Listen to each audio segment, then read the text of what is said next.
They say every man has a breaking point. Mine? Apparently, it's exactly a quarter-inch of untrimmed grass. I was standing on my front lawn or what passed for one when I got the letter. It was laminated. Laminated. That's when you know it's serious. It had that cold, impersonal tone like a medical diagnosis you don't want to hear. But instead of coming from a doctor, it came from someone far worse, the Crestwind Bluffs Homeowners Association. Or more specifically, from the clipboard queen herself, Cynthia Barrow.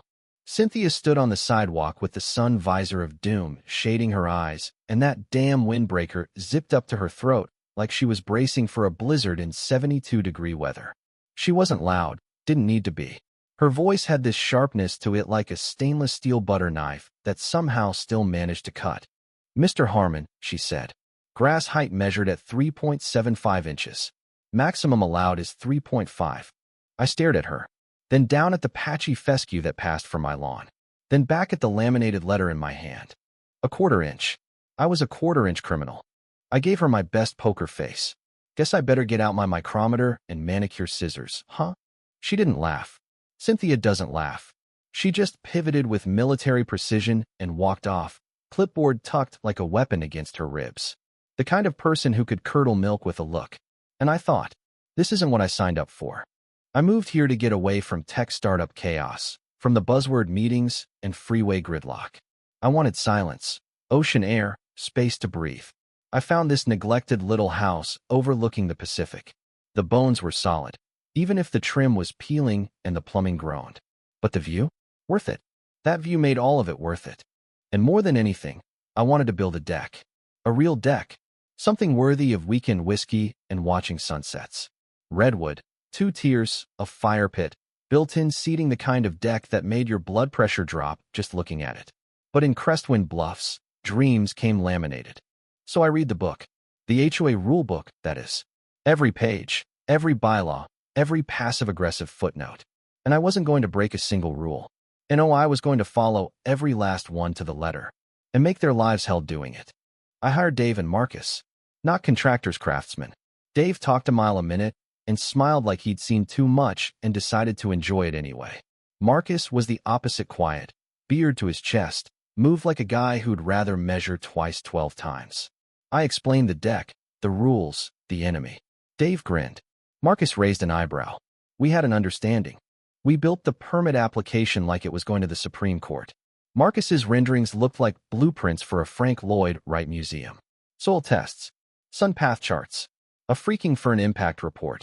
It all went into a binder thick enough to double as body armor. I dropped it at the HOA board meeting like a gavel. Cynthia didn't touch it right away, just stared at it like it might bite. She flipped it open with the tips of her fingers. Scanned. Searched.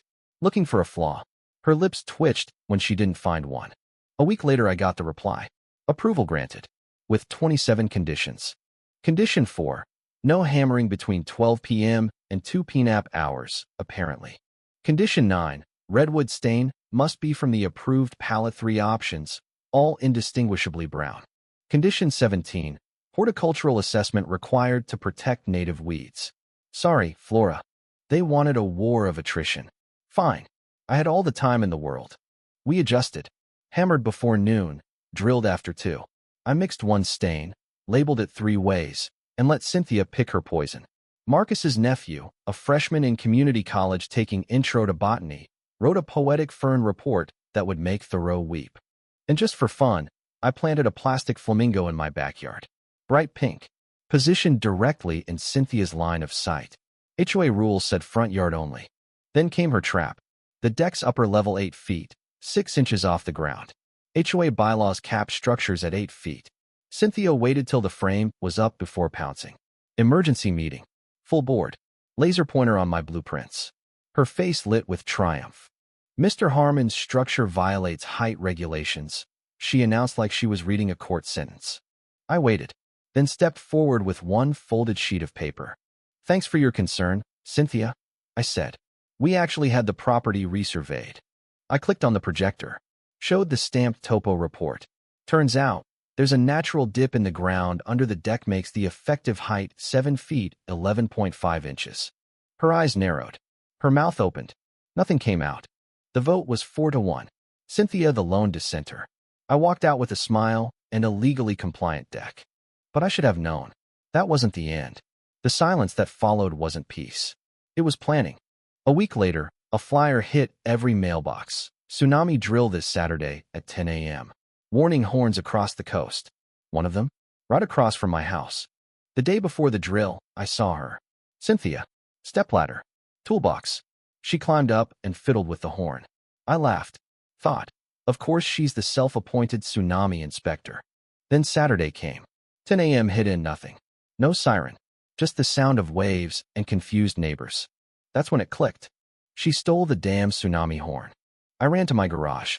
In the corner sat a blasted, decommissioned Coast Guard air horn I'd won in a late-night surplus auction. Chrome.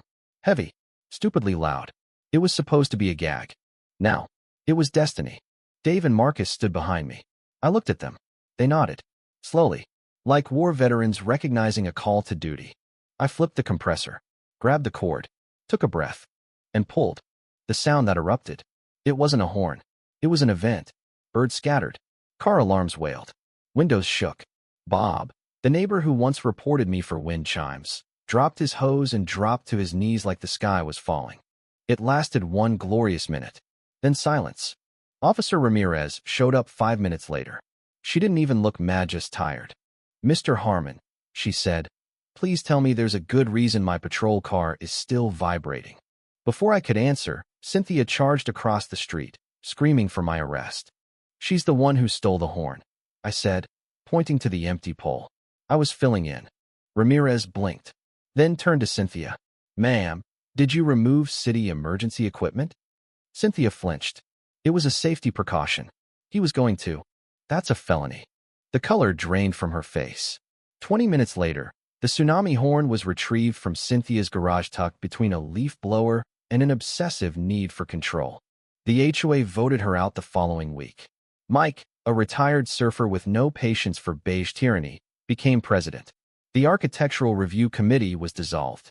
My deck was finished. It's beautiful. Last week, Mike walked by with a six-pack and a grin. We're thinking of expanding the color palette, he said. Maybe something bold. Something that screams freedom. I smiled. You thinking sky blue? Nah, he said. Cutter chrome. We both laughed. I came here for quiet. I found it. Not by blending in. Not by giving up. But by outlasting, outwitting, and occasionally outblasting the people who think they own the definition of order. They say you can't fight City Hall. But no one said you can outblast the HOA with a Coast Guard siren. Thanks for listening to my story. And if you've ever battled an HOA, or dealt with a neighbor like Cynthia, tell me in the comments, was I out of line, or just playing by the rules louder than they liked?